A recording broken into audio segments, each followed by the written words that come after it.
चलिए सीधे आपको लोकसभा लेकर चलते हैं। प्रधानमंत्री नरेंद्र मोदी क्या कुछ कहना, सुनिए। और स्वाभाविक है कि लोकतंत्र की परंपरा भी है, जहां आवश्यकता था वहां प्रशंसा हुई, जहां परेशानी थी वहां कुछ नकारात्मक बातें भी हुई, लेकिन ये बहुत स्वाभाविक है। अध्यक्ष जी, मेरे लिए बहुत बड़ा सौभाग्य है कि देश की जनता ने मुझे 14वीं बार इस जगह पर बैठ करके राष्ट्रपति जी के उद्बोधन को आभार व्यक्त करने के लिए अवसर दिया है। और इसलिए मैं आज जनता जनार्दन का भी बड़े आदर के साथ आभार व्यक्त करना चाहता हूं। और सदन में चर्चा में जिन जिन लोगों ने हिस्सा लिया, चर्चा को समृद्ध किया, उन सब का भी मैं आभार व्यक्त करता हूं। आदरणीय सभापति जी, हम 2025 में हैं। एक प्रकार से 21वीं सदी का 25% हिस्सा बीत चुका है।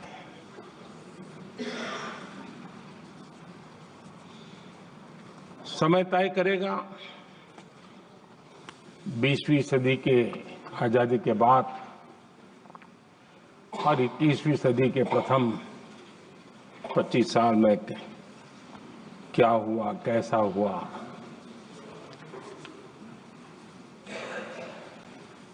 लेकिन इस राष्ट्रपति जी के संबोधन में अगर हम बारीकी इसको अध्ययन करेंगे तो ये साफ नजर आता है कि उन्होंने देश के सामने भविष्य के 25 वर्ष और विकसित भारत के लिए एक नया विश्वास जगाने वाली बात,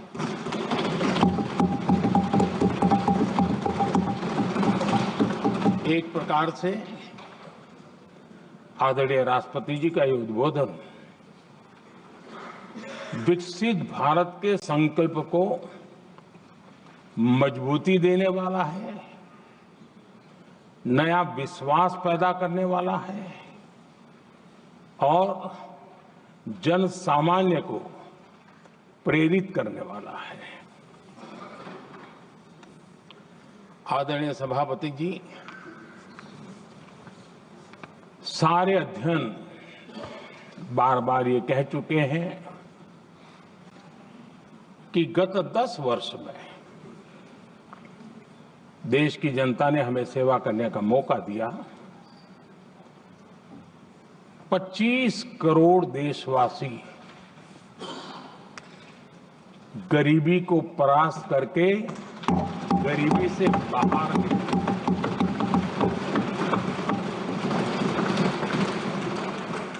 आदरणीय सभापति जी, 5 दशक तक गरीबी हटाओ के नारे सुने हो और अब 25 करोड़ गरीब गरीबी को परास्त करके बाहर निकले, ऐसे ही नहीं।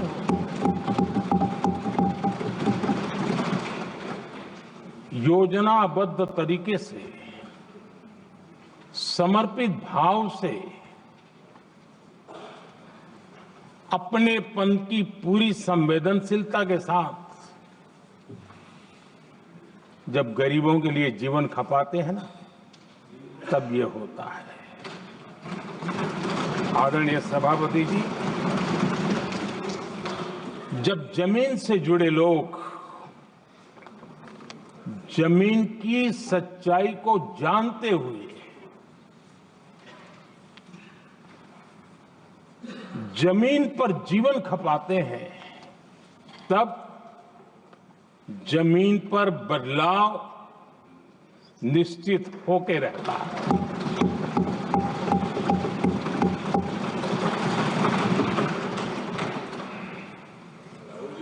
आदरणीय सभापति जी, हमने गरीब को झूठे नारे नहीं, हमने सच्चा विकास दिया।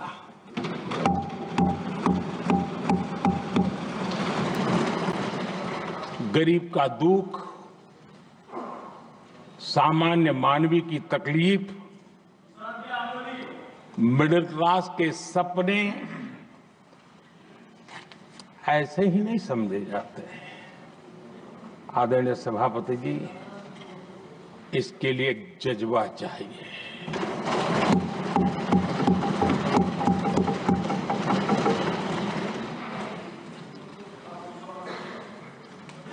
और मुझे दुख के साथ कहना है कि कुछ लोगों में ये है ही नहीं।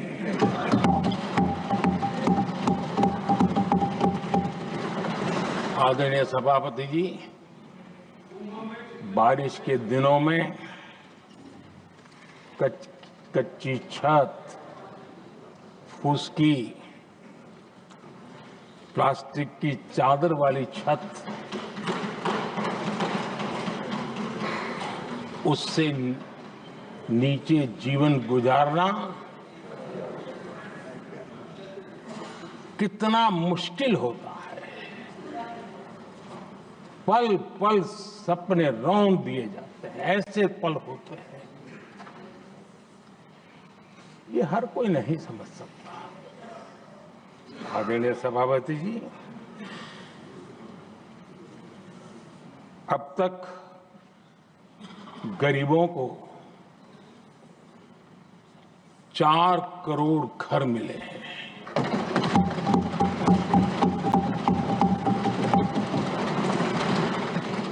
जिसने उस जिंदगी को जिया है ना, उसे समझ होती है कि पक्की छत वाला घर मिलने का मतलब क्या होता है। आदरणीय सभापति जी, एक महिला जब खुले में शौच जाने के लिए मजबूर हो जाती है, वो या तो सूर्योदय के पहले या सूर्यास्त के बाद, कठिनाइयों के झेलने के बाद इस छोटा सा अपना नित्य कर्म करने के लिए निकल सकती है। तब उसे क्या तकलीफ होती थी, ऐसे लोग समझ नहीं सकते। आदरणीय सभापति जी, हमने 12 करोड़ से ज्यादा शौचालय बनाकर बहनों बेटियों की मुश्किलें दूर की।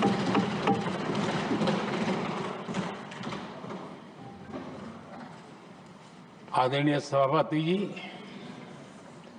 आजकल मीडिया में ज्यादा ही चर्चा हो रही है,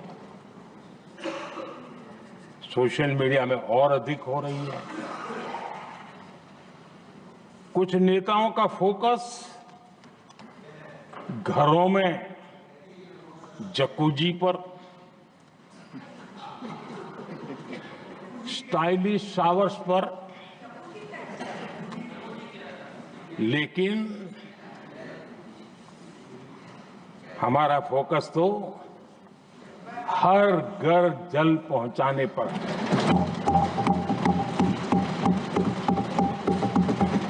आजादी के 75 साल के बाद देश में 75% करीब 16 करोड़ से भी ज्यादा घरों के पास जल का करने के लिए नल का कनेक्शन नहीं था। हमारी सरकार ने 5 साल में 12 करोड़ परिवारों को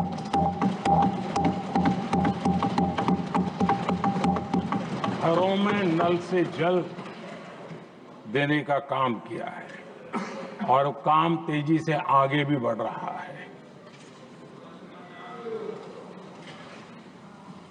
आदरणीय सभापति जी, हमने गरीबों के लिए इतना काम किया और इसके कारण आदरणीय राष्ट्रपति जी ने अपने अभिभाषण में इसका विस्तार से वर्णन किया है। जो लोग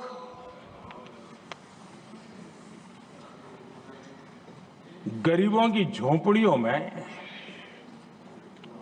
फोटो सेशन कराकर अपना मनोरंजन करते रहते हैं,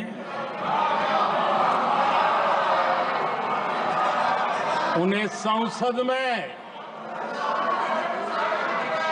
गरीबों की बात बोरिंग ही लगेगी।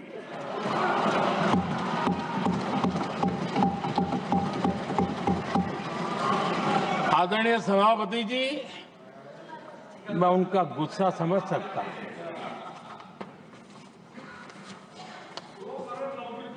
आदरणीय सभापति जी,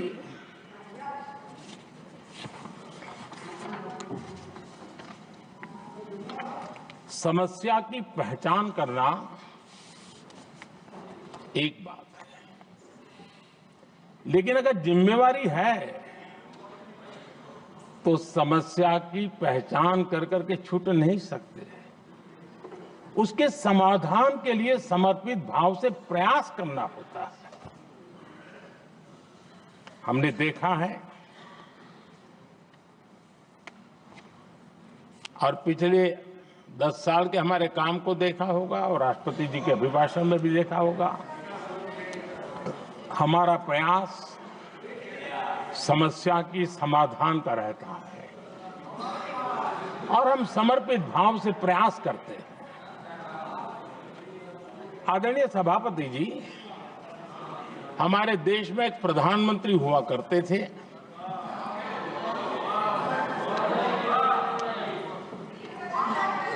उनको मिस्टर क्लीन करने कहने की एक फैशन हो गई थी। उस प्रधानमंत्री जी को मिस्टर क्लीन कहने की फैशन हो गई थी।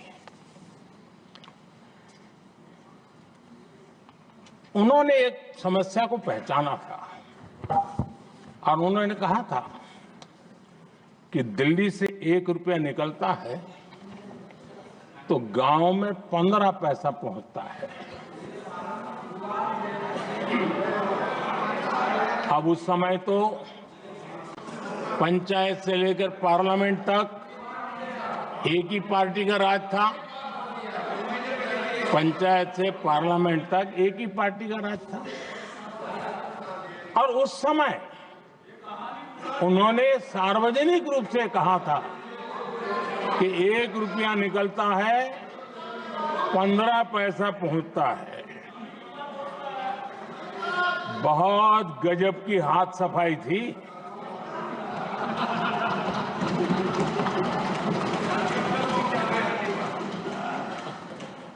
पंद्रह पैसा किसके पास जाता था, ये देश का सामान्य मानवी भी आसानी से समझ सकता है।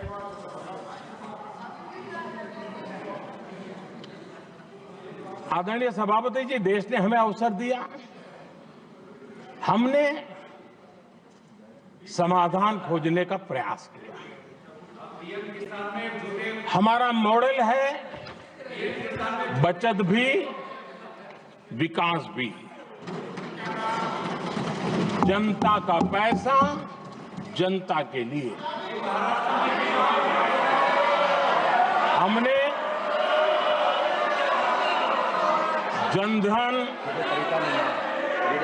आधार,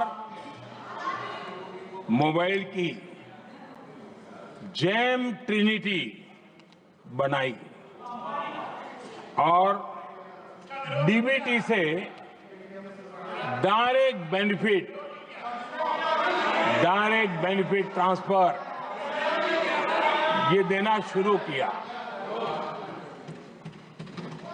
आदरणीय सभापति जी, हमारे कार्यकाल में हमने 40 लाख करोड़ रुपया सीधा जनता जनार्दन के खाते में जमा किया। आदरणीय सभापति जी, इस देश का दुर्भाग्य देखिए, सरकारें कैसी चलाई गई, किसके लिए चलाई गई। माननीय सदस्य, मैं सबसे आपसे आग्रह कर रहा हूं, आप सदन की गरिमा बनाए रखें। बैठे बैठे कोई माननीय सदस्य टिप्पणी नहीं करे, उचित नहीं है, ये गलत तरीका है आपका। ये सदन की मर्यादा नहीं है आपकी। आप प्रोटेक्ट करना चाहते हो उनको इस तरीके से, गलत तरीका, ये गलत तरीका है। आप बैठे बैठे टिप्पणी करना चाहते हैं।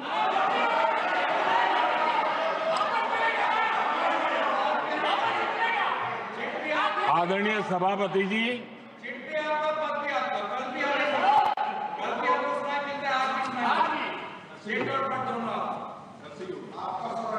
जब ज्यादा बुखार चढ़ जाता है तब लोग कुछ भी बोलते हैं, लेकिन इसके साथ साथ ज्यादा हताशा निराशा फैल जाती है तब भी बहुत कुछ बोलते हैं। आदरणीय सभापति जी, जिनका जन्म नहीं हुआ था, जो भारत की इस धरती पर अवतरित नहीं हुए थे, ऐसे 10 करोड़ फर्जी लोग सरकारी खजाने से अलग अलग योजनाओं का फायदा ले रहे थे। आदरणीय सभापति जी, सही को अन्याय न हो इसलिए राजनीतिक फायदा नुकसान की परवाह किए बिना हमने इन 10 करोड़ फर्जी नामों को हटाया और असली लाभार्थियों को खोज करके उन तक मदद पहुंचाने का अभियान चलाया। आदरणीय सभापति जी, ये 10 करोड़ फर्जी लोग जब हटे और भिन्न भिन्न योजनाओं का हिसाब लगाएं तो करीब करीब 3 लाख करोड़ रुपया गलत हाथों से जाने से बच गए। मैं हाथ किसका था ये नहीं कह रहा हूं, गलत हाथों से। आदरणीय सभापति जी, हमने सरकारी खरीद में भी टेक्नोलॉजी का भरपूर उपयोग किया, ट्रांसपेरेंसी लाए और जेम पोर्टल, जो आज राज्य सरकारें भी उसका उपयोग कर रही है, जेम पोर्टल से जो खरीदी हुई उससे आमतौर पर जो खरीदी होती है उससे कम पैसों में खरीदी हुई और सरकार के 1,15,000 करोड़ रुपए की बचत हुई।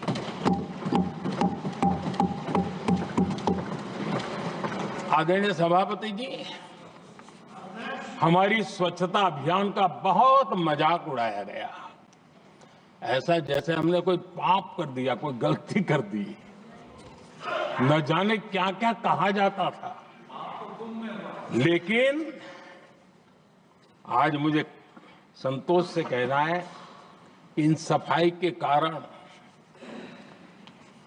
हाल के वर्षों में सिर्फ सरकारी दफ्तरों से जो कबाड़ बेचा गया ना, उसमें 2,300 करोड़ रुपया सरकार को मिले हैं। महात्मा गांधी ट्रस्टीशिप के सिद्धांत की बात करते थे। वो कहते थे कि हम ट्रस्टी हैं, ये संपत्ति जनता जनार्दन की है और इसलिए हम पाई पाई को एक ट्रस्टीशिप के सिद्धांत के आधार पर बचाने की और सही जगह पे उपयोग करने का प्रयास करते हैं। और तब जाकर के स्वच्छता अभियान से कबाड़ बेचकर 2300 करोड़ रुपया देश की सरकार के खजाने में आ रहा है।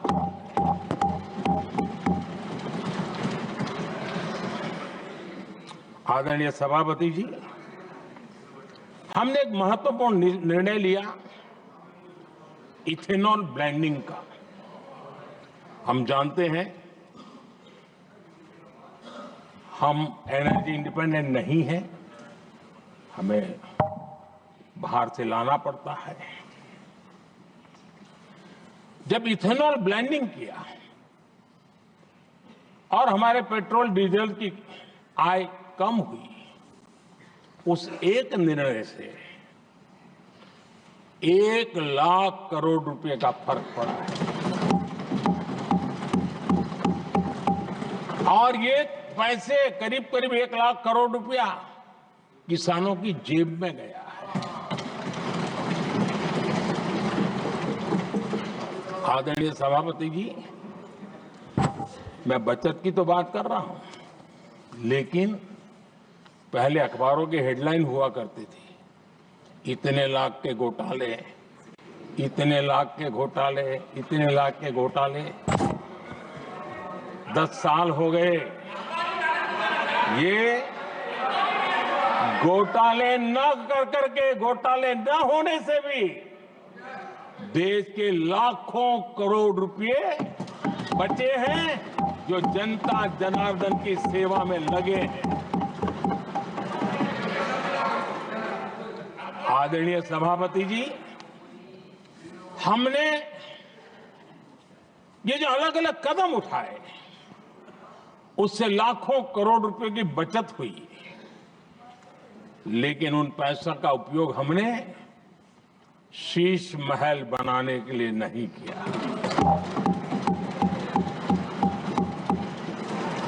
इसका उपयोग हमने देश बनाने के लिए किया है। इंफ्रास्ट्रक्चर का बजट 10 साल पहले 1,80,000 करोड़ था, हमारे आने से पहले। आदरणीय सभापति जी, आज 11 लाख करोड़ रुपया इंफ्रास्ट्रक्चर का बजट। और इसलिए राष्ट्रपति जी ने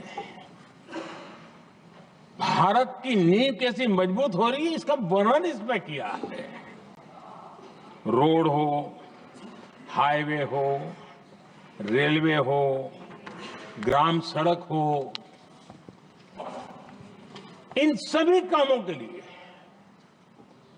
विकास की एक मजबूत नींव रखी गई है। आदरणीय सभापति जी, सरकारी खजाने में बचत हुई वो तो एक बात है, और वो करना भी चाहिए, जैसा मैंने ट्रस्टीशिप की बात कही। लेकिन हमने इस बात पर भी ध्यान रखा है कि जन सामान्य के उनको भी बचत का लाभ मिलना चाहिए। योजनाएं ऐसी हो ताकि जनता को भी बचत हो। और आपने देखा होगा, आयुष्मान भारत योजना बीमारी के कारण सामान्य मानवी को जो खर्च होता था, अब तक जिन लोगों ने इसका बेनिफिट लिया है, उसी के हिसाब से मैं कहता हूं कि करीब करीब देशवासियों का आयुष्मान योजना का बेनिफिट लेते के कारण जो खर्चा उनको अपने जेब से करना पड़ता, वैसे 1,20,000 करोड़ रुपया जनता जनार्दन के बचे हैं।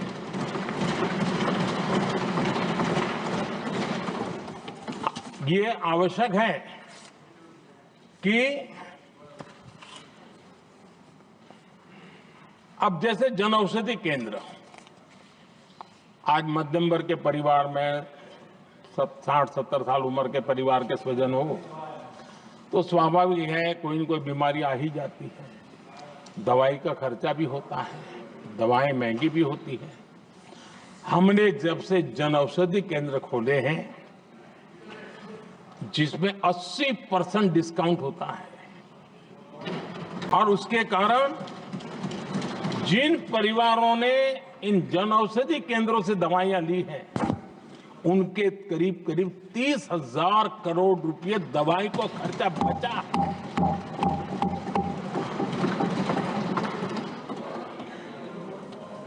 आदरणीय अध्यक्ष जी, यूनिसेफ का भी अनुमान है, उनका कहना है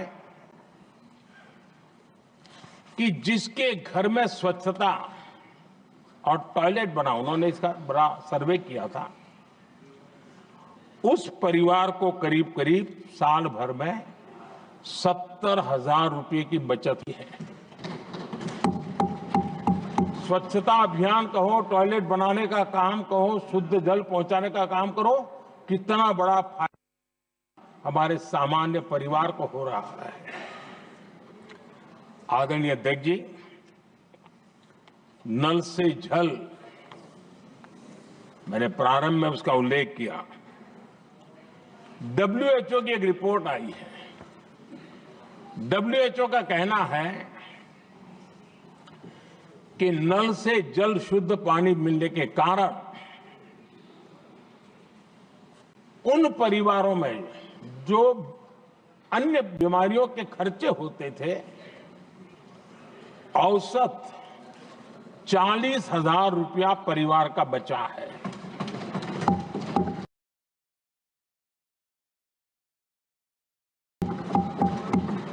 में बचत की है। आदरणीय सभापति जी, करोड़ों देशवासियों को मुफ्त अनाज, उसके भी उस परिवार के हजारों रुपये बचते हैं। पीएम सूर्यघर मुफ्त बिजली योजना, जहां जहां ये योजना लागू हुई है, इन परिवारों को औसतन साल भर के 25 से 30,000 रुपये बिजली की बचत हो, पैसों में बचत हो रही है, खर्च में बचत हो रही है। और अगर ज्यादा बिजली है तो बेच करके कमाई कर रहा है वो अलग, यानी सामान्य मानवीय की बचत भी। हमने एलईडी बल्ब का एक अभियान चलाया था। आपको मालूम है कि हमारे आने से पहले एलईडी बल्ब 400 रुपये में बिकते थे। हमने इतना अभियान चलाया, उसकी कीमत 40 रुपये हो गई। और एलईडी बल्ब के कारण बिजली की भी बचत हुई और उजाला भी ज्यादा मिला, और उसमें देशवासियों के करीब 20,000 करोड़ रुपए बचे हैं। आदरणीय सभापति जी, जिन किसानों ने सॉइल हेल्थ कार्ड का वैज्ञानिक तरीके से उपयोग किया है, उनको बहुत फायदा हुआ है, और ऐसे किसानों को प्रति एकड़ 30,000 रुपए की बचत हुई है। आदरणीय अध्यक्ष जी, बीते 10 साल में इनकम टैक्स को कम करके भी हमने मिडिल क्लास की बचत को बढ़ाने का काम किया है। आदरणीय अध्यक्ष जी, 2014 के पहले ऐसे बम गोले फेंके गए, बंदूक की ऐसी गोलियां चलाई गई कि देशवासियों का जीवन छलनी कर दिया गया था। हमने धीरे धीरे उन घावों को भरते भरते आगे बढ़े। 2 लाख करोड़ रुपया, 2 लाख रुपया 2013-14 में 2 लाख रुपये, सिर्फ 2 लाख रुपये, उस पर इनकम टैक्स माफी थी। और आज 12 लाख रुपये संपूर्ण रूप से इनकम टैक्स से मुक्ति। और हमने बीच के कालखंड में भी 14 में भी, 17 में भी, 19 में भी, 23 में भी हम लगातार ये करते आए, घाव भरते गए और आज बैंडेज बाकी था वो भी कर लिया। स्टैंडर्ड डिडक्शन उसके अगर 75,000 जोड़ दें तो 1 अप्रैल के बाद देश में जो सैलरीड क्लास हैं उनके 13.25 लाख रुपए पर तक कोई इनकम टैक्स नहीं देना पड़ेगा।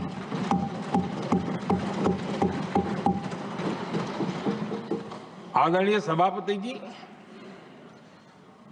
आप जिस समय युवा मोर्चा में काम करते थे तब एक बात आप सुनते होंगे, पढ़ते भी होंगे। एक प्रधानमंत्री आए दिन 21वीं सदी बोला करते थे। एक प्रकार से रट गया था, तकिया कलाम जैसा हो गया था, तो बोलते थे 21वीं सदी।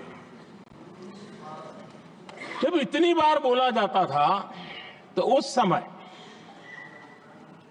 टाइम्स ऑफ इंडिया में R.K. लक्ष्मण ने एक बड़ा शानदार कार्टून बनाया था। वो कार्टून बड़ा इंटरेस्टिंग था। उस कार्टून में एक हवाई जहाज है, एक पायलट है। अब उन्होंने पायलट क्यों पसंद किया वो तो मुझे मालूम नहीं। कुछ पैसेंजर बैठे थे और हवाई जहाज एक ठेले पे रखा हुआ था और मजदूर ठेले को धक्का मार रहे थे और 21वीं सदी लिखा हुआ था। वो कार्टून उस समय तो मजाक लग रहा था, लेकिन आगे चल करके वो सच सिद्ध हो गया। आदरणीय अध्यक्ष जी, ये कटाक्ष था जमीनी सच्चाई से तब के प्रधानमंत्री कितने कटे उठे थे और हवाई बातों में लगे हुए थे, इसका वो जीता जागता प्रदर्शन करने वाला कार्टून है।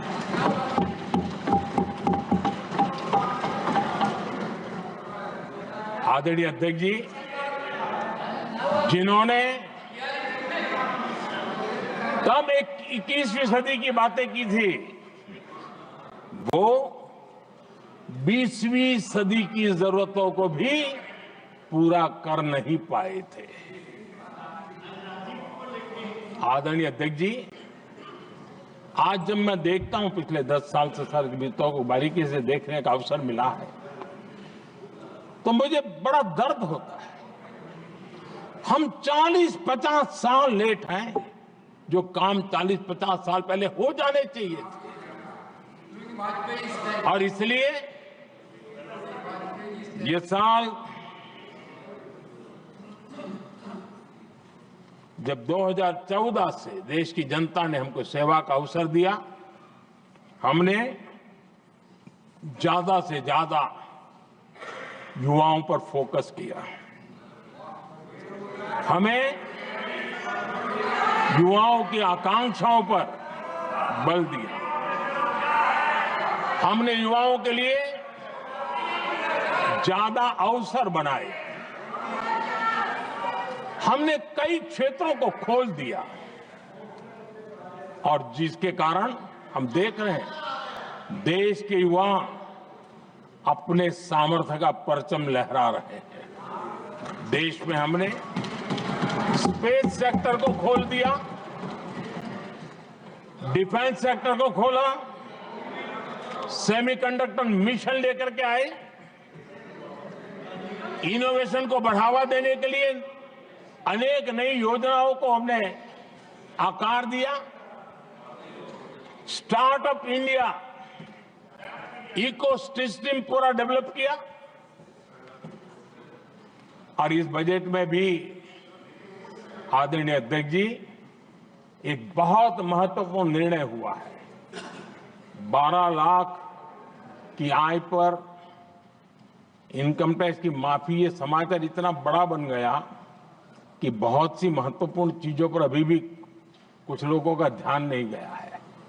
वो महत्वपूर्ण निर्णय हुआ है, हमने न्यूक्लियर एनर्जी सेक्टर को ओपन कर दिया और इसके दूरगामी सकारात्मक प्रभाव और परिणाम देश को देखने के लिए मिलने वाले हैं। आदरणीय अध्यक्ष जी, AI, 3D printing, robotics, virtual reality की चर्चा हम तो गेमिंग का भी महात्मा क्या होता है इसके लिए भी प्रयास करने वाले लोगों में से। मैंने देश के नौजवानों से कहा है कि दुनिया का गेमिंग क्रिएशन का, क्रिएटिविटी वर्ल्ड का कैपिटल भारत क्यों न बने। और मैं देख रहा हूं बहुत तेजी से हमारे लोग काम कर रहे हैं।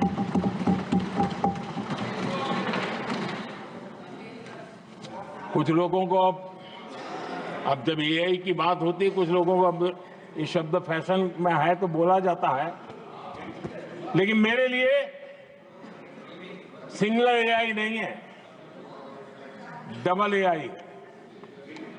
भारत की एक एआई आर्टिफिशियल इंटेलिजेंस, दूसरा एआई एस्पिरेशनल इंडिया।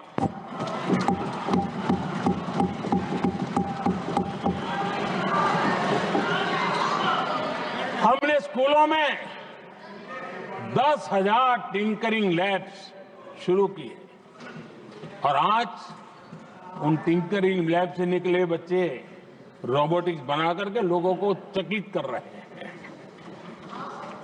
और इस बजट में 50,000 नए टिंकरिंग लैब्स उसका प्रावधान किया गया। भारत वो देश है जिसके इंडिया एआई मिशन को लेकर के पूरी दुनिया बहुत आशावादी है और विश्व के एआई प्लेटफॉर्म में भारत की मौजूदगी एक महत्वपूर्ण स्थान प्राप्त कर चुकी है। आदरणीय अध्यक्ष जी, इस साल बजट में हमने डीप टेक के डोमेन को में इन्वेस्टमेंट की बात की है और डीप टेक मैं समझता हूं हमारे लिए तेज गति से आगे बढ़ने के लिए आज 21वीं सदी पूरी तरह टेक्नोलॉजी ड्रिवन सेंचुरी है। ऐसे में हमारे लिए आवश्यक है कि भारत डीप टेक के क्षेत्र में बहुत तेजी से आगे बढ़े। आदरणीय अध्यक्ष जी, हम लगातार युवा भविष्य को ध्यान में रखते हुए काम कर रहे हैं, लेकिन कुछ दल हैं जो लगातार युवाओं के साथ धोखा कर रहे हैं, उन्हें धोखा दे रहे हैं। ये दल चुनाव के दरमियान ये भत्ता देंगे, वो भत्ता देंगे, वादा तो करते हैं लेकिन पूरा नहीं करते हैं। ये दल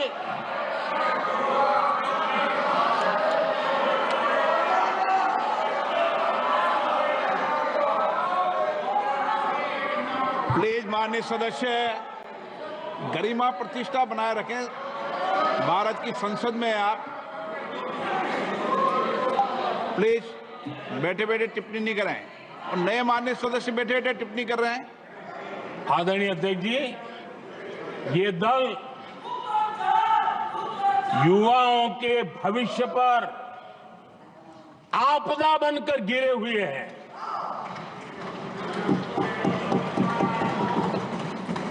आदरणीय अध्यक्ष जी, हम कैसे काम करते हैं ये हरियाणा में अभी अभी देश ने देखा है, बिना खर्ची बिना पर्ची नौकरी देने का वादा किया था। सरकार बनते ही नौकरी मिल गई नौजवानों को। हम जो कहते हैं उसी का परिणाम है। आदरणीय अध्यक्ष जी, हरियाणा में तीसरी बार भव्य विजय और हरियाणा में के इतिहास में तीसरी बार विजय, ये अपने आप में ऐतिहासिक घटना है। आदरणीय अध्यक्ष जी, महाराष्ट्र में भी ऐतिहासिक परिणाम, जनता जनार्दन के आशीर्वाद। महाराष्ट्र के इतिहास में सत्ता पक्ष के पास इतनी सीटें पहली बार, ये जनता जनार्दन के आशीर्वाद से हम करके आए हैं।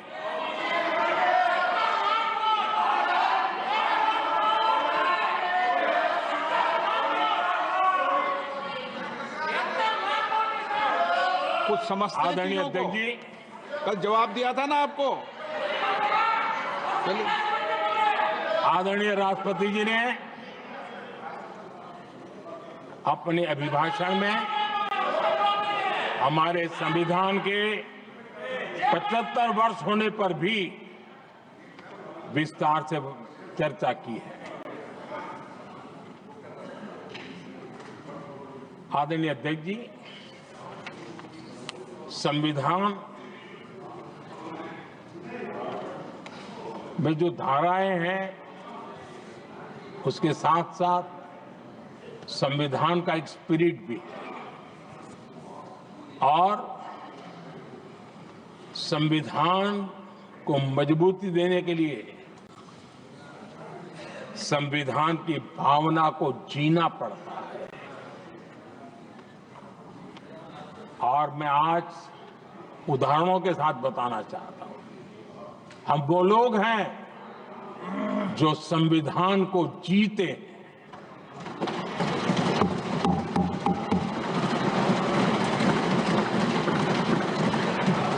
आदरणीय अध्यक्ष महोदय, हमारे यहां ये बात सही है, परंपरा है कि राष्ट्रपति जी जब उद्बोधन करते हैं तो उस सरकार के उस साल के कार्यकाल का ब्यौरा देते हैं। उसी प्रकार से राज्यों में गवर्नर का जो उद्बोधन होता है सदन में, वो उस राज्य के कार्यकलापों का ब्यौरा देते हैं। संविधान और लोकतंत्र का स्पिरिट क्या होता है? जब गुजरात के 50 वर्ष हुए, गोल्डन जुबली ईयर मना रहे थे और सद्भाग्य से मुझे उस समय मुख्यमंत्री के रूप में सेवारत था मैं, तो हमने एक महत्वपूर्ण निर्णय किया। हमने किया इस गोल्डन जुबली ईयर में पिछले 50 वर्ष में सदन में जितने भी गवर्नर के भाषण हुए हैं, मतलब उस समय की सरकारों का ही वाहवाही उसमें होती है, हमने कहा कि उन 50 साल में जितने भी गवर्नर के भाषण हुए हैं सबको ही एक पुस्तक के रूप में तैयार किया जाए, ग्रंथ बनाया जाए और आज सभी लाइब्रेरीज में वो ग्रंथ अवेलेबल है। मैं तो बीजेपी वाला था, गुजरात में तो ज्यादातर कांग्रेस की सरकारें रही थी, उन सरकारों के गवर्नर के भाषण थे, लेकिन उसको भी प्रसिद्ध कराने का काम भाजपा से बना एक मुख्यमंत्री कर रहा था। क्यों? हम संविधान को जीना जानते हैं, हम संविधान को समर्पित है, हम संविधान के स्पिरिट को समझते हैं। आदरणीय अध्यक्ष जी, आप जानते हैं 2014 में जब हम आए तब मान्य विपक्ष नहीं था, रिकॉग्नाइज्ड अपोजिशन पार्टी नहीं थी, उतने अंक भी लेकर के कोई नहीं आए थे। भारत के अनेक कानून ऐसे थे कि हमें पूरी स्वतंत्रता थी उस कानून के हिसाब से काम करने की।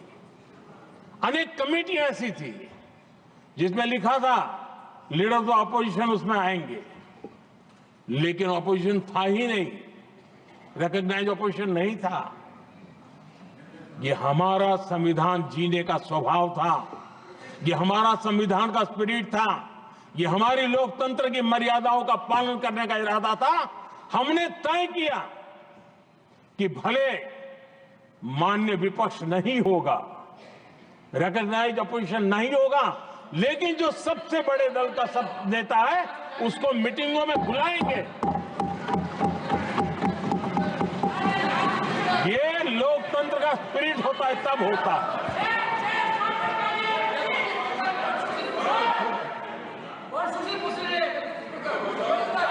चुनाव आयोग की कमेटियां, आदरणीय अध्यक्ष जी, पहले तो प्रधानमंत्री फाइल करके निकालते थे।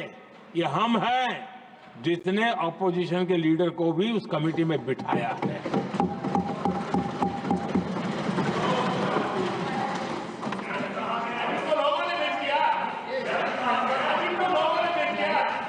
और हमने इसके लिए कानून भी बनाया और आज विधिवत रूप से इलेक्शन कमीशन बनेगा तो अपोजिशन लीडर भी उसके निर्णय की प्रक्रिया में हिस्सा होंगे।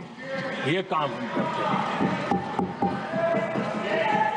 और ये मैंने पहले ही कहा, हम इसलिए करते हैं कि हम संविधान को जीते हैं। आदरणीय अध्यक्ष जी, दिल्ली में आपको कई स्थान ऐसे मिलेंगे जहां कुछ परिवारों ने अपने म्यूजियम बना करके रखे हुए हैं।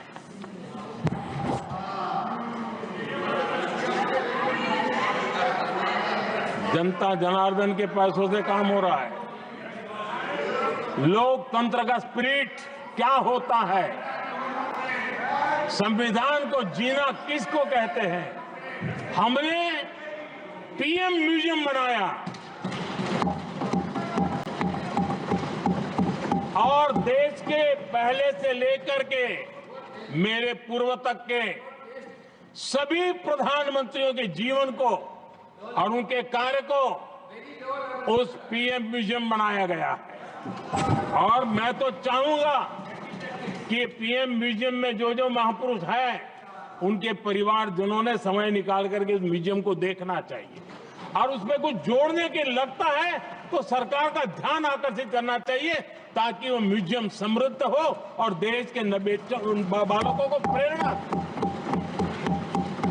यह होता है संविधान की भावना। अपने लिए तो सब करते हैं, खुद के लिए जीने वालों की जमात बहुत छोटी नहीं है। संविधान के लिए जीने वाले यहां बैठे हैं।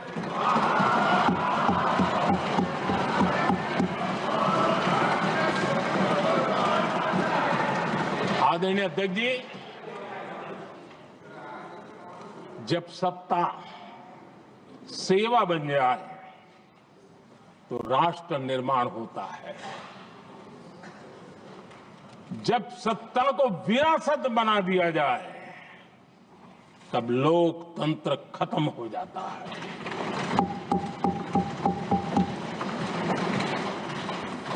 आदरणीय अध्यक्ष जी, हम संविधान की भावना को लेकर के चलते हैं। हम जहर की राजनीति नहीं करते हैं।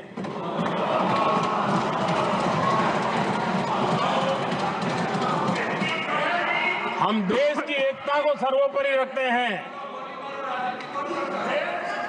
और इसलिए सरदार वल्लभ भाई पटेल का दुनिया का सबसे ऊंचा स्टैच्यू बनाते हैं और स्टैच्यू ऑफ यूनिटी देश को जोड़ने का जिस महापुरुष ने काम किया उसका हम स्मरण करते हैं। और वो भाजपा के नहीं थे, वो जनसंघ के नहीं थे। हम संविधान को जीते हैं, इसलिए इस सोच से आगे बढ़ते हैं।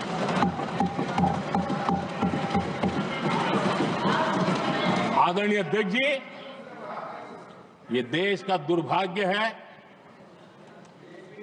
कि आजकल कुछ लोग अर्बन नक्सल की भाषा खुलेआम बोल रहे हैं।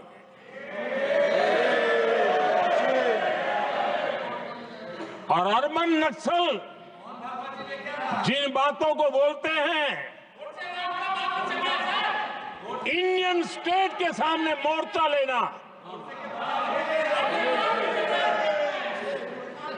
ये अर्बन नक्सल की भाषा बोलने वाले, इंडियन स्टेट के खिलाफ लड़ाई की घोषणा करने वाले न संविधान को समझ सकते हैं, न देश की एकता को समझ सकते हैं।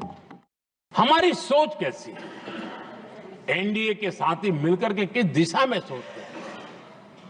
हमारे लिए जो पीछे हैं, जो आखिरी है, और महात्मा गांधी जी ने जो कहा था उसकी तरफ हमारा ध्यान ज्यादा है। और उसी का परिणाम है कि अगर हम मंत्रालयों की रचना करते हैं तो भी मंत्रालय कौन सा बनाते हैं? पूर्वोत्तर के लिए अलग मंत्रालय बनाते हैं।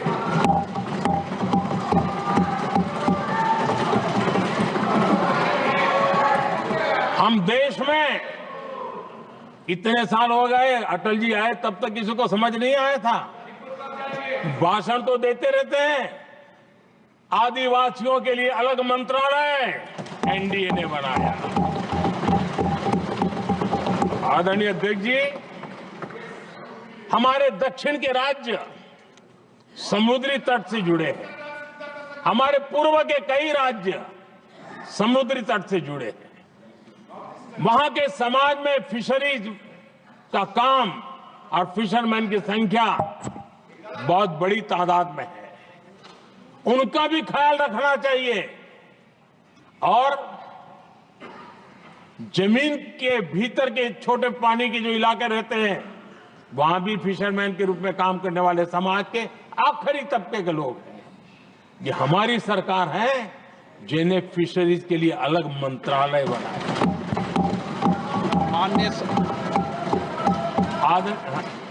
माननीय सदस्यों, अगर सभा की सहमति हो तो सभा की कार्रवाई इस विषय की समाप्ति तक बढ़ा दी जाए। माननीय प्रधानमंत्री जी। आदरणीय अध्यक्ष जी,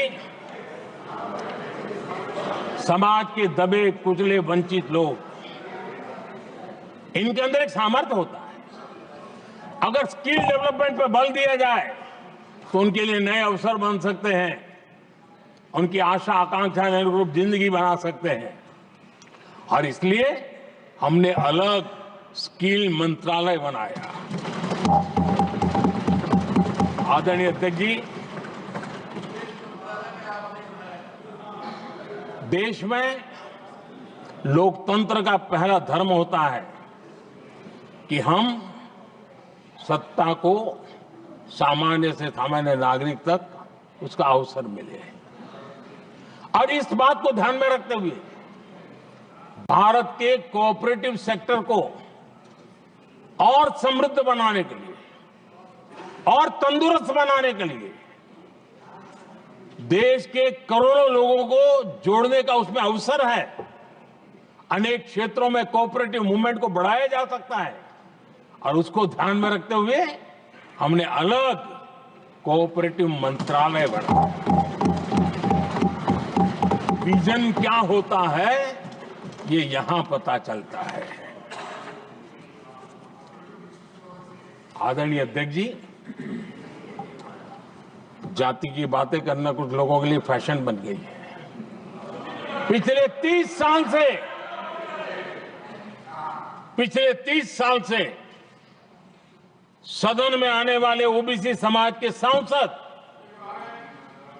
दलों के भेदभाव से ऊपर उठ करके एक होकर के 30-35 साल से मांग कर रहे थे कि ओबीसी कमीशन को संवैधानिक दर्जा दिया जाए। जिन लोगों को आज जातिवाद में मलाई दिखती है, उनको उस समय ओबीसी समाज की याद नहीं आई। ये हम हैं जिन्होंने ओबीसी समाज को संवैधानिक दर्जा दिया। पिछड़ा वर्ग आयोग आज संवैधानिक व्यवस्था में जुड़ा। आदरणीय अध्यक्ष जी, हर सेक्टर में एससी, एसटी, ओबीसी को ज्यादा से ज्यादा अवसर मिले, उस दिशा में हमने बहुत मजबूती के साथ काम किया है। मैं आज इस सदन के माध्यम से देशवासियों को उनके सामने एक अहम सवाल रखना चाहता हूं और अध्यक्ष महोदय, जरूर देशवासी मेरे इस सवाल पर चिंतन भी करेंगे और चौराहे पर चर्चा भी करेंगे। कोई मुझे बताएं, क्या एक ही समय में संसद में एससी वर्ग के एक ही परिवार के 3 सांसद कभी हुए हैं क्या? एससी वर्ग के एक ही परिवार के 3 सांसद कभी भी हुए क्या?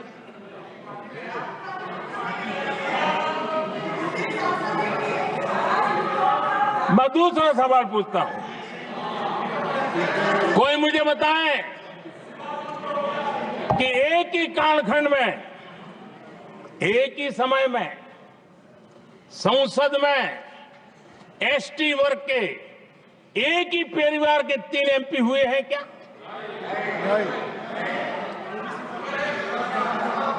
आदरणीय अध्यक्ष जी, कुछ लोगों की वाणी और व्यवहार में कितना फर्क होता है, मेरे एक सवाल के जवाब में मिला।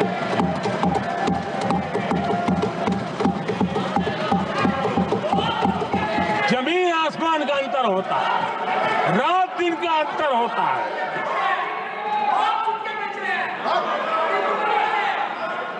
आदरणीय अध्यक्ष जी, हम एससी एसटी समाज को कैसे सशक्त कर रहे हैं? आदरणीय अध्यक्ष जी, समाज में तनाव पैदा किए बिना एकता की भावना को बरकरार रखते हुए समाज के वंचितों का कल्याण कैसे किया जाता है, इसका मैं एक उदाहरण देता हूं।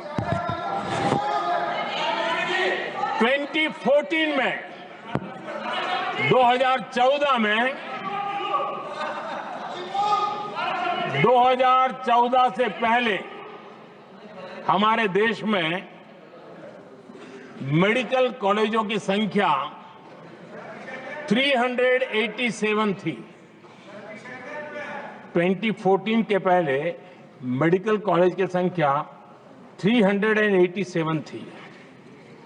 आज 780 मेडिकल कॉलेज हैं।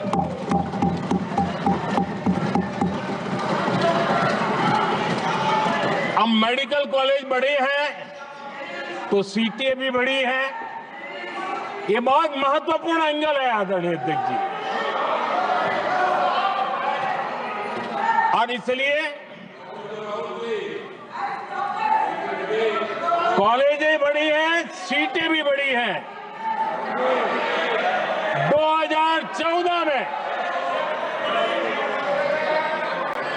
2014 में हमारे देश में एससी छात्रों की 2014 से पहले हमारे देश में एससी छात्रों की एमबीबीएस की सीट 7,700 थी।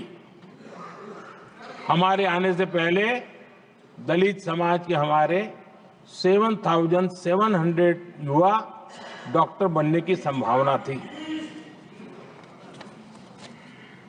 10 साल हमने काम किया, आज संख्या बढ़कर एससी समाज के 17,000 एमबीबीएस डॉक्टर की व्यवस्था की है। कहां 7,700 कहां 17,000? अगर दलित समाज का कोई कल्याण का और समाज में तनाव लाए बिना एक दूसरे के सम्मान को बढ़ाते हुए आदरणीय अध्यक्ष जी 2014 के पहले एसटी छात्रों के लिए एमबीबीएस की सीटें 3,800 थी। आज ये संख्या बढ़कर लगभग 9,000 हो गई है।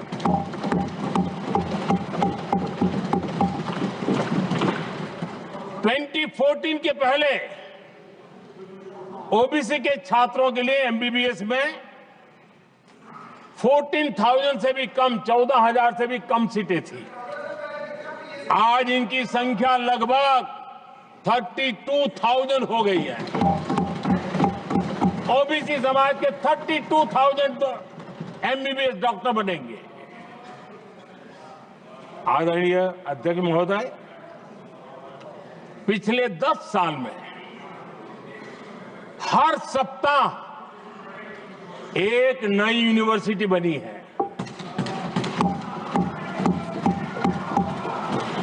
हर दिन एक नई आईटीआई बनी है। हर 2 दिन में एक नया कॉलेज खुला है।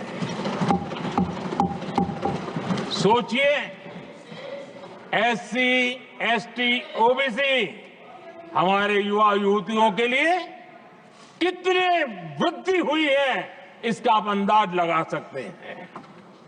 आदरणीय अध्यक्ष जी, हम हर योजना के पीछे लगे हैं 100% सिचुएशन, 100% उसको लागू करें। उसके जो भी लाभार्थी हैं वो उसमें छूट न जाए, उस दिशा में हम काम कर रहे हैं। पहले, ताकि हम चाहते हैं कि जिसका हक है उसको मिलना चाहिए। अगर योजना है, उसका हक है, तो उस तक पहुंचना चाहिए। 1 रुपया और 15 पैसा वाला खेल नहीं चल सकता। लेकिन कुछ लोगों ने क्या किया, मॉडल ही ऐसा बनाया कि कुछ ही लोगों को दो, औरों को तड़पाओ और तुष्टीकरण की राजनीति करो। देश विकसित भारत बनाने के लिए तुष्टीकरण से मुक्ति पानी होगी। हमने रास्ता चुना है संतुष्टीकरण, तुष्टीकरण नहीं, संतुष्टीकरण, और उस रास्ते पर हम चले हैं। हर समाज, हर वर्ग के लोगों को बिना भेदभाव के जो उसके हक का है वो उसको मिलना चाहिए। ये है संतुष्टीकरण। और मेरे हिसाब से जब मैं 100% सैचुरेशन की बात करता हूं तो उसका मतलब होता है एक असल में सामाजिक न्याय है, ये असल में सेकुलरिज्म है, और असल में ये संविधान का सम्मान है। आदरणीय अध्यक्ष जी, संविधान की भावना है सबको बेहतर स्वास्थ्य मिले, और आज कैंसर डे भी है। देश भर में और दुनिया भर में आज हेल्थ को लेकर के काफी चर्चा भी हो रही है। लेकिन कुछ लोग हैं जो गरीब को, बुजुर्गों को आरोग्य की सेवाएं मिले उसमें अड़ंगे डाल रहे हैं, और वो भी अपने राजनीतिक स्वार्थ के कारण। आज आयुष्मान से देश के 30,000 अस्पताल जुड़े हैं, और अच्छे स्पेशलाइज्ड प्राइवेट अस्पताल जुड़े हैं, जहां आयुष्मान कार्ड वाले को मुफ्त इलाज मिलता है। लेकिन कुछ राजनीतिक दलों ने अपने संकुचित मानस के कारण, कुनीतियों के कारण गरीबों के लिए इन अस्पतालों के दरवाजे बंद करके रखे हुए हैं, और इसका नुकसान कैंसर के मरीजों को उठाना पड़ा है। पिछले दिनों पब्लिक हेल्थ जर्नल लैंसेट की स्टडी आई है। उसका कहना है कि आयुष्मान योजना से समय पर कैंसर का इलाज शुरू हो रहा है। सरकार कैंसर की जांच कराने के संबंध में बहुत ही गंभीर है, क्योंकि जितना जल्दी जांच हो, जितना जल्दी ट्रीटमेंट शुरू हो, हम कैंसर पेशेंट को बचा सकते हैं। और लैंसेट ने आयुष्मान योजना को क्रेडिट देते हुए कहा है कि भारत में इस दिशा में बहुत बड़ा काम हुआ है। आदरणीय अध्यक्ष जी, इस बजट में भी हमने कैंसर की दवाइयों को सस्ते करने की दिशा में बहुत बड़ा महत्वपूर्ण कदम उठाया। इतना ही नहीं, एक महत्वपूर्ण जो निर्णय लिया है वो आने वाले दिनों में, और जब आज कैंसर डे है तो मैं जरूर कहना चाहूंगा, सभी माननीय सांसद इसका लाभ ले सकते हैं अपने इलाके के ऐसे मरीजों के लिए। और वो है मरीजों को, आप जानते हैं अस्पताल उतने नहीं होने के कारण भी काफी दिक्कत रहती है बाहर से आने वाले पेशेंट को। 200 डे केयर सेंटर बनाने का निर्णय इस बजट में किया गया। ये डे केयर सेंटर पेशेंट को भी, उसके परिवार को भी बहुत बड़ी राहत देने वाला काम करेगा। आदरणीय अध्यक्ष महोदय जी, राष्ट्रपति जी के भाषण की चर्चा के समय यहां विदेश नीति की भी चर्चा हुई, और कुछ लोगों को लगता है जब तक फॉरेन पॉलिसी नहीं बोलते तब तक वो मैच्योर नहीं लगते, इसलिए उनको लगता है फॉरेन पॉलिसी तो बोलना चाहिए फिर भले ही देश का नुकसान हो जाए। मैं ऐसे लोगों को जरा कहना चाहता हूं, अगर उन्हें सच में फॉरेन पॉलिसी सब्जेक्ट में रुचि है और फॉरेन पॉलिसी को समझना है और आगे जाकर के कुछ करना भी है, ये मैं शशि जी के लिए नहीं कह रहा हूं तो मैं ऐसे लोगों को कहूंगा, एक किताब जरूर पढ़ें। हो सकता है उनको बहुत फिर कहाँ क्या बोलना उतनी समझ हो जाएगी। वो किताब का नाम है JFK's forgotten crisis. JF Kennedy की बात है। JFK's फॉरगॉटन क्राइसिस नाम की किताब है। ये किताब एक प्रसिद्ध फॉरेन पॉलिसी स्कॉलर ने लिखी है और इसमें महत्वपूर्ण घटनाओं का जिक्र है। इस किताब में भारत के पहले प्रधानमंत्री, और वो विदेश नीति को भी नेतृत्व करते थे, इस किताब में पंडित नेहरू और अमेरिका के तब के राष्ट्रपति जॉन एफ कैनेडी के बीच हुई चर्चाओं और निर्णयों का भी विस्तार से वर्णन है। जब देश ढेर सारी चुनौतियों का सामना कर रहा था, तब विदेश नीति के नाम पर क्या खेल हो रहा था, उस किताब के माध्यम से सामने आ रहा है। और इसलिए मैं कहूंगा कि जरा ये किताब पढ़िए। आदरणीय अध्यक्ष जी, गोरा है, गोरा है, गोरा है, अब मत बोलो।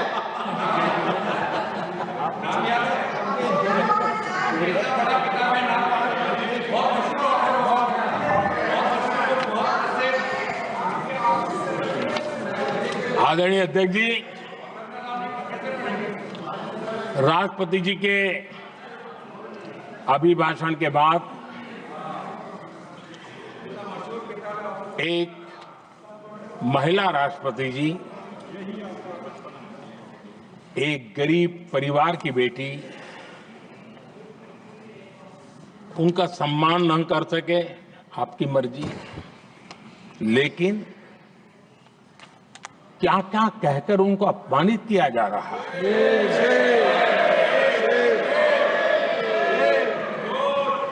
मैं राजनीति हताशा निराशा समझ सकता हूं, लेकिन एक राष्ट्रपति के खिलाफ क्या कारण है? क्या कारण है?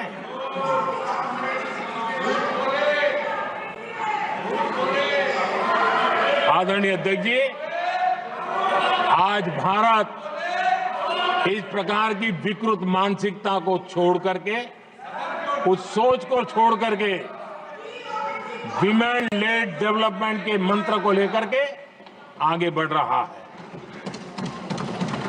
अगर आधी आबादी उसको अगर पूरा अवसर मिले तो भारत 2 गुनी रफ्तार से आगे बढ़ सकता है, और ये मेरा विश्वास है। 25 साल से इस क्षेत्र में काम करने के बाद मेरा विश्वास और दृढ़ हुआ है। आदरणीय अध्यक्ष जी, पिछले 10 साल में सेल्फ हेल्प ग्रुप्स अब तक 10 करोड़ नई महिलाएं एसएचजी में जुड़ी है। फोन चलाते हुए देख के गांव के लोगों का महिला के प्रति देखने का नजरिया बदल रहा है, और आज नमो ड्रोन दीदी खेतों में काम कर करके लाखों रुपया कमाने लगी हैं।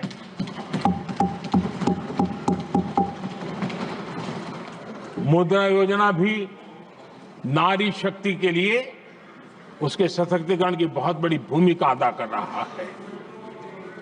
करोड़ों महिलाएं पहली बार मुद्रा योजना लेकर के उद्योग के अंदर अपने कदम रखे हैं और उद्योगपति की भूमिका में आई है। आदरणीय अध्यक्ष जी, 4 करोड़ परिवारों को जो घर दिए, उसमें से करीब करीब 75% मकान ऐसे हैं जिसके मालिकाना हक महिलाओं को मिला है। आदरणीय अध्यक्ष जी, ये बदलाव 21वीं सदी के सशक्त भारत की नींव रख रहा है। आदरणीय अध्यक्ष जी, विकसित भारत का लक्ष्य ग्रामीण अर्थव्यवस्था, उसको सशक्त बिना किए बिना हम विकसित भारत का निर्माण नहीं कर सकते, और इसलिए रूरल इकोनॉमी के हर क्षेत्र को हमने स्पर्श करने का प्रयास किया है। और हम जानते हैं रूरल इकोनॉमी में खेती किसानी का बहुत महत्व रहता है। विकसित भारत के 4 स्तंभों में हमारा किसान एक मजबूत स्तंभ है। बीते दशक में खेती के बजट में 10 गुना वृद्धि की गई है, 10 टाइम। 2014 के बाद की बात मैं बताता हूं, और ये बहुत बड़ा जंप है। आदरणीय अध्यक्ष जी, आज जो लोग यहां किसान की बातें करते हैं, 2014 से पहले यूरिया मांगने पर लाठी पड़ती थी, रात रात कतारों में खड़ा रहना पड़ता था, और वो जमाना था जब खाद किसानों के नाम पर निकलती थी, लेकिन खेत में नहीं पहुंचती थी, कहीं और ही काले बाजारी में, और 1 रुपया 15 पैसा वाला हाथ की सफाई का खेल चलता था। आज किसान को पर्याप्त खाद मिल रही है। कोविड का महासंकट आया, सारी सप्लाई चेन डिस्टर्ब हो गई, दुनिया में अनाप शनाप दाम बढ़ गए, और परिणाम ये हुआ कि क्योंकि हम यूरिया पर डिपेंडेंट हैं, हमें बाहर से लाना पड़ता है। आज भारत सरकार को जो बोरा यूरिया का 3000 रुपए में पड़ता है, सरकार ने वो झेला और किसान को 300 से भी कम कीमत पर दिया है, 300 रुपए से कम पर। किसान को ज्यादा से ज्यादा फायदा हो, इसके लिए लगातार हम काम कर रहे हैं। आदरणीय अध्यक्ष जी, किसानों को सस्ती खाद मिले, इस एक काम के लिए पिछले 10 साल में 12 लाख करोड़ रुपया खर्च किया गया है।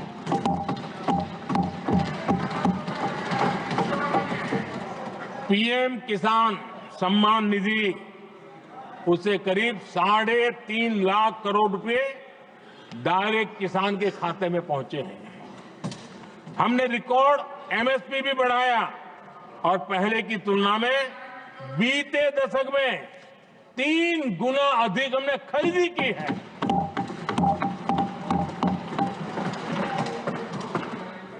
किसान को ऋण मिले, आसान ऋण मिले, सस्ता ऋण मिले, उसमें भी 3 गुना वृद्धि की गई है। पहले प्राकृतिक आपदा में किसान को अपने हाल पर छोड़ दिया जाता था। हमारे सेवा काल के दौरान पीएम फसल बीमा के तहत 2 लाख करोड़ रुपए किसानों को मिले हैं। आदरणीय अध्यक्ष महोदय, सिंचाई के लिए बीते दशक में अभूतपूर्व कदम उठा गए हैं और जो लोग संविधान की बातें करते हैं उनको ज्यादा ज्ञान नहीं है, ये भी दुर्भाग्य है। बहुत कम लोगों को मालूम होगा कि हमारे देश में डॉक्टर बाबा साहब आम्बेडकर ने पानी की योजनाओं को लेकर इतना उनका विजन क्लियर था, इतना व्यापक था और इतना समावेशी था, जो आज भी हम लोगों को प्रेरणा देता है। और 100 से बड़ी सिंचाई परियोजनाओं जो दशकों से लटकी हुई थी, हमने उसको पूरा करने का अभियान चलाया ताकि किसानों के खेत में पानी पहुंचे। बाबा साहब का विजन था नदियों को जोड़ने का। नदियों जोड़ने की वकालत बाबा साहब आम्बेडकर ने की थी, लेकिन सालों तक, दशकों दशक बीत गए, कुछ नहीं हुआ। आज हमने केन बेतवा लिंक प्रोजेक्ट और पार्वती काली सिंह चंबल लिंक प्रोजेक्ट पर काम शुरू कर दिया। और मैं तो गुजरात में कई नदियों को इस प्रकार से जोड़कर नदियों को जिंदा करने का काम करने का मेरा सफल अनुभव भी रहा है। आदरणीय अध्यक्ष महोदय, हर देशवासी का इस सपना होना चाहिए, हम सबका सपना होना चाहिए कि दुनिया के हर डाइनिंग टेबल पर made in India food packet क्यों न हो। आज मुझे खुशी होती है जब भारत की चाय, इसके साथ साथ अब हमारी कॉफी भी दुनिया में अपनी महक फैला रही है, बाजारों में धूम मचा रही है। इवन हमारा टर्मरिक कोविड के बाद सबसे ज्यादा मांग बढ़ी है। आदरणीय अध्यक्ष जी, आप जरूर देखेंगे आने वाले समय में हमारा प्रोसेस सी फूड, और जिसको लेकर कुछ लोगों को पता नहीं कब क्यों दर्द हुआ, बिहार का मखाना दुनिया में पहुंचने वाला है।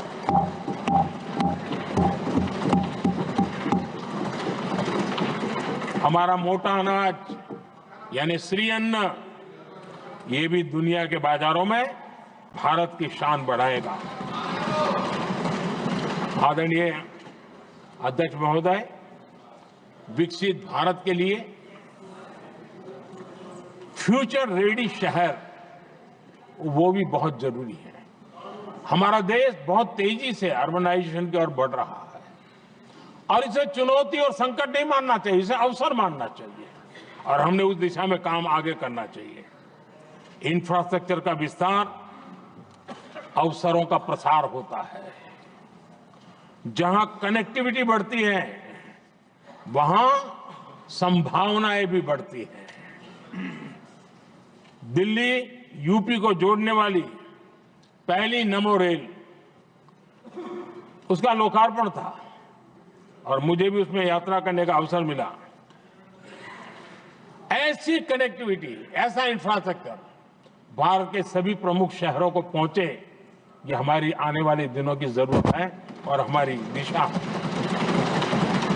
आदरणीय अध्यक्ष जी, 10 साल में दिल्ली का नेटवर्क डबल हुआ और आज टियर 2, टियर 3 सिटी में भी मेट्रो नेटवर्क पहुंच रहा है।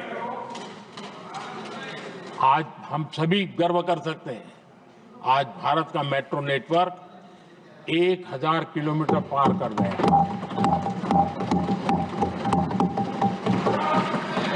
और इतना ही नहीं, वर्तमान में 1000 किलोमीटर और उस पर भी काम चल रहा है। यानी हम कितना तेजी से आगे बढ़ रहे हैं। आदरणीय अध्यक्ष जी, प्रदूषण को कम करने की दिशा में भी कई इनिशिएटिव भारत सरकार ने लिए हैं। 12,000 इलेक्ट्रिक बस हमने देश में दौड़ाना शुरू किया है और दिल्ली को भी बड़ी सेवा करी है, हमने दिल्ली को भी दिया है। आदरणीय अध्यक्ष जी, हमारे देश में एक नया अर्थव्यवस्था हमेशा समय समय पर उसका विस्तार होता रहता है। आज बड़े शहरों में गीग इकोनॉमी एक महत्वपूर्ण एरिया डेवलप हो रहा है। लाखों युवा इसमें जुड़ रहे हैं। हमने इस बजट में कहा है कि ई श्रम पोर्टल पर ऐसे गीग वर्कर अपनी रजिस्ट्री करवाएं और वेरिफिकेशन के बाद उनको इस न्यू एज सर्विस इकोनॉमी है उसको हम किस प्रकार से सहायता कर सकें और उनको एक आईडी कार्ड मिले ई श्रम पोर्टल पे आने के बाद। और हमने कहा है कि इन गीग वर्कर्स को आयुष्मान योजना का भी लाभ दिया जाएगा ताकि गीग वर्कर को एक सही दिशा में जाने की सुविधा मिलेगी। और एक अनुमान है कि आज देश में करीब करीब 1 करोड़ गीग वर्कर है और उस दिशा में भी हम काम कर रहे हैं। आदरणीय अध्यक्ष महोदय, एमएसएमई सेक्टर बहुत बड़ी मात्रा में जॉब के अवसर लेकर आता है और ये ऐसा क्षेत्र है कि जिसमें रोजगार की अपार संभावनाएं हैं। ये छोटे उद्योग आत्मनिर्भर भारत के प्रतीक है। देश की अर्थव्यवस्था में हमारा एमएसएमई सेक्टर बहुत बड़ा योगदान दे रहा है। हमारी नीति साफ है, एमएसएमईज को सरलता, सहूलियत और संबल, एक ऐसा क्षेत्र है जिसमें रोजगार की संभावना है। और इस बार हमने मिशन मैन्युफैक्चरिंग उस पर बल दिया है और एक मिशन मोड में हम मैन्युफैक्चरिंग सेक्टर मतलब कि एमएसएमईज को बल देना और एमएसएमईज के माध्यम से अनेक नौजवानों को रोजगार देना और स्किल डेवलपमेंट से रोजगार के लिए नौजवानों को तैयार करना, ऐसे पूरी इकोसिस्टम को हम बल देते हुए आगे बढ़ रहे हैं। एमएसएमई सेक्टर में सुधार के लिए कई पहलुओं पर हमने काम शुरू किया है। एमएसएमई के लिए क्राइटेरिया 2006 में बनाया गया था, उसे अपडेट नहीं किया गया। पिछले 10 वर्षों में इस क्राइटेरिया में हमने 2 बार अपग्रेडेशन करने का प्रयास किया और इस बार एक बहुत बड़ा जंप लगाया है। पहली बार 2020 में, दूसरी बार इस बजट में हमने एमएसएमईज को आगे बढ़ाने का प्रयास किया है। हर तरफ उनको आर्थिक सहायता दी जा रही है। एमएसएमईज के सामने चुनौती फॉर्मल फाइनेंशियल रिसोर्सेज की कमी की रही है। कोविड के संकट के काल में एमएसएमईज को एक विशेष बल दिया गया। हमने खिलौना उद्योग उसको एक विशेष बल दिया। हमने कपड़ा उद्योग को विशेष बल दिया, उनको कैश फ्लो की कमी नहीं होने दी और बिना किसी गारंटी को लोन दिया। हजारों उद्योगों में लाखों नौकरियों की संभावनाएं बनी और नौकरियां सुरक्षित भी हुई। छोटे उद्योग, उनके लिए customize credit card, credit guarantee coverage, उस दिशा में हमने कदम उठाए जिसके कारण वो अपने ईज ऑफ डूइंग बिजनेस को भी बढ़ावा मिले और वो गैर जरूरी नियमों को कम करने के कारण उनका एडमिनिस्ट्रेटिव बोझ जो रहता था, एक आध व्यक्ति को उनको काम पर पैसा देना पड़ता था, वो भी बंद कर दिया गया। एमएसएमई को बढ़ावा देने के लिए जो हमने नई नीतियां बनाई है, आपको खुशी होगी, एक समय था 2014 के पहले खिलौने जैसी चीजें हम इंपोर्ट करते थे। आज मैं गर्व से कह सकता हूं कि मेरे देश के खिलौने बनाने वाले छोटे उद्योग आज दुनिया के अंदर खिलौने एक्सपोर्ट हो रहे हैं।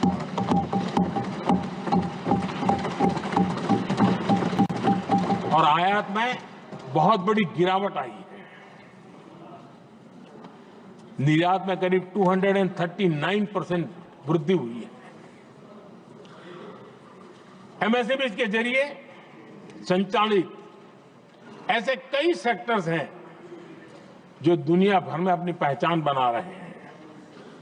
मेड इन इंडिया कपड़े, इलेक्ट्रॉनिक्स, इलेक्ट्रिकल गुड्स के सामान आज दूसरे देशों के जीवन का हिस्सा बन रहा है। आदरणीय अध्यक्ष जी, विकसित भारत के सपने को पूरा करने के लिए देश आगे बढ़ रहा है और बड़े आत्मविश्वास के साथ आगे बढ़ रहा है। विकसित भारत का सपना ये कोई सरकारी सपना नहीं होता है, वो 140 करोड़ देशवासियों का सपना है और इस सपने को हम सब ने जितनी ऊर्जा दे सकते हैं देने का प्रयास करना है। और दुनिया में उदाहरण है, 20-25 साल के कालखंड में दुनिया के कई देश विकसित बनकर के दिखाया है। तो भारत के पास तो सामर्थ्य अपार है। हमारे पास डेमोग्राफी है, डेमोक्रेसी है, डिमांड है, हम क्यों नहीं कर सकते?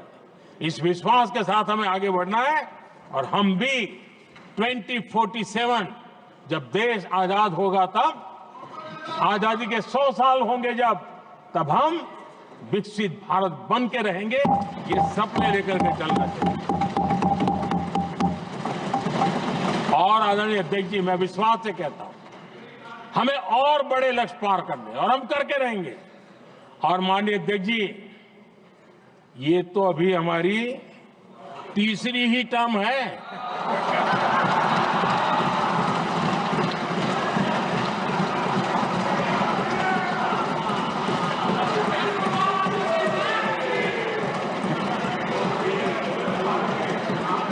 हम देश की आवश्यकता के अनुसार आधुनिक भारत बनाने के लिए, सक्षम भारत बनाने के लिए और विकसित भारत का संकल्प साकार करने के लिए हम आने वाले अनेक वर्षों तक जुटे रहने वाले हैं।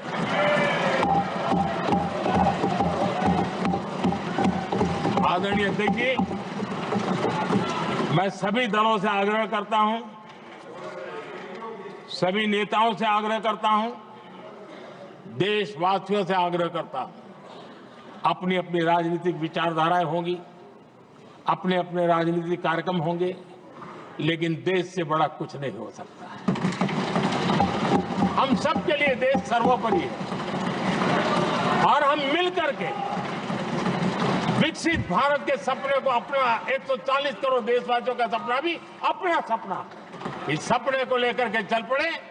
देश विकसित होगा, हमारे बाद की जो पीढ़ियां होगी वो कहेगी कि 2025 में एक संसद ऐसी थी जहां बैठा हुआ हर सांसद विकसित भारत के सपने के लिए पूरा करने के लिए काम कर रहा था। आदरणीय अध्यक्ष जी, मैं राष्ट्रपति जी के अभिभाषण पर अपना धन्यवाद व्यक्त करते हुए आपका भी आभार व्यक्त करता हूं, सदन का भी आभार व्यक्त करता हूं। धन्यवाद।